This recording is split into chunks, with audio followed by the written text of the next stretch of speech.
اگه تو هم توی دهه 20 سالگیت هستی یا نزدیک به این سنی و هنوز هدفی نداری و نمیدونی میخوای چیکار کنی، این ویدیو مخصوص توه. به نظرم یه چیز خیلی مشترک بین سن 17-18 سالگی تا آخر دهه 20 سالگی است سردرگمیه. اینکه نمیدونی چی رو باید ادامه بدی، دنبال چی بری که هم خودت دوست داشته باشی و هم پولساز باشه.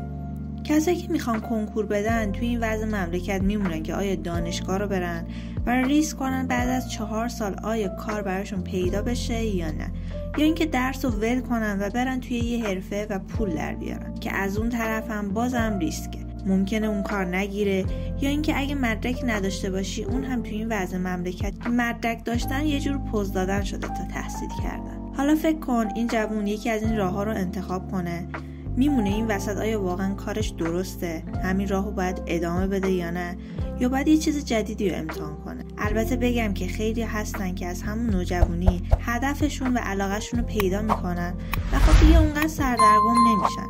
به نظرم واقعا اینجور افراد خوش شانس هستن که میدونن باید چی کار کنن.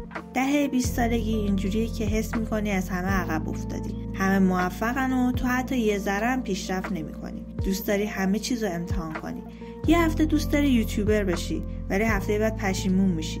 هفته بعد دلت میخواد زبان جدیدی یاد بگیری ولی حتی حوصله یاد گرفتن اونم نداری. یا نه یه موقع دوست داری شغلای تجارتی رو امتحان کنی ولی حتی اونم نمیتونی ادامه بدی.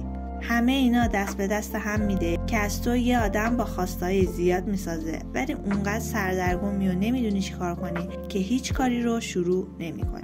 دوست دارم به کسایی که همین الان دارن این حس رو تجربه میکنن بگم شما تنها نیستید. بیشتر همسنای تو و حتی خود من هم با این مشکل سر و کله میزنیم. این بحران هیچ جوابی نداره جز اینکه چیزهای جدید رو امتحان بکنی.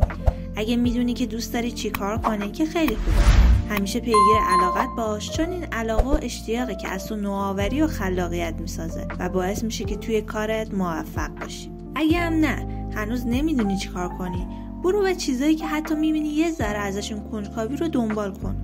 شاید استعداد و علاقه‌ای داری که خودت از اون خبر نداری. تا وقتی که تو یه کاری رو امتحان نکنی به نظرت میفهمی که توی اون موفق میشی یا نه. ترس رو بذار کنار و خودت رو از اون محیط امنت بکش بیرون. چیزای باحال و خفن همیشه با ریسکه.